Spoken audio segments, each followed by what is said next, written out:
If you're brining your turkey and you have either a container that's too small or you have too much salt in the brine, you're doing it all wrong.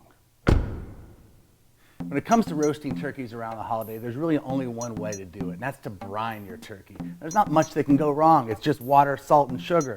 But often I see people put too much salt in the brine, and that's a big problem. You're going to roast this turkey afterwards, and all the skin's going to get all shriveled up, and the turkey's going to come out stringy and dry. Another big problem when it comes to brining is what we call in the restaurant business a blivet. That's a 20-pound turkey in like a 10-pound container. Like the breasts are hanging in a brine, but that's it. And the final thing that can go wrong with brining is brining too long. If you brine your turkey too long and then you roast it, you're going to end up with like a cross between a salt lick and a hockey puck. And that's just not right. Now I'm going to show you the right way to brine your turkey. You want to start with fresh water, never hot water that's gotten stale, being in your boiler all night long. The perfect brine starts with the right salt, so use kosher salt or better. What I like about kosher salt isn't what's in it, it's what's not in it. There's no free-flowing agents to get it out of the shaker, and there's no iodine in it. It's just plain sodium chloride. You want brown sugar, peppercorns, bay leaf, and any other flavoring you might like to add. Bring them to a boil the day before you need it and let it cool to room temperature and put it in the fridge so you're starting with a really cold brine.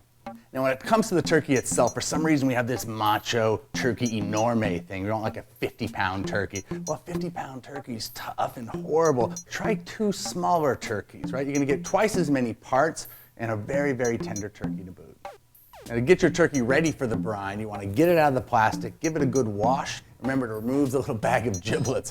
Now you're ready to brine your turkey. The problem is, where do you brine your turkey? Do you put it in the fridge and take up all that room that you don't have already? No, not at all. What you do is you use an ice chest. Drop the turkey in, put a couple quarts of ice on top, pour the brine over the top of that, and throw the whole thing in the garage. That's right, the garage is going to be like 45 degrees. You're going to brine this for 12 hours. So you wake up in the morning, it's time to take your turkeys out of the brine, pat them dry, and I like to let them get to room temperature for about an hour. I think when you put a more room temperature meat into the oven, it's going to be more tender and more delicious when it comes out. If you don't have a roasting rack, no worries at all. You can make a little roasting rack out of vegetables. To season them, you really don't have to salt. You can pepper them or add your family's favorite seasoning, and in the oven they go. A couple of advantages to brining turkeys is, one, you're going to get flavor and seasoning on the inside of the bird, not just on the outside of the skin. The other one is, by the time that the thighs cook properly, the breast is still juicy and delicious. If you're following my tips and you've done them all right, what you're going to end up with is a very juicy bird, beautiful caramelization on the outside. You're going to have the perfect turkey.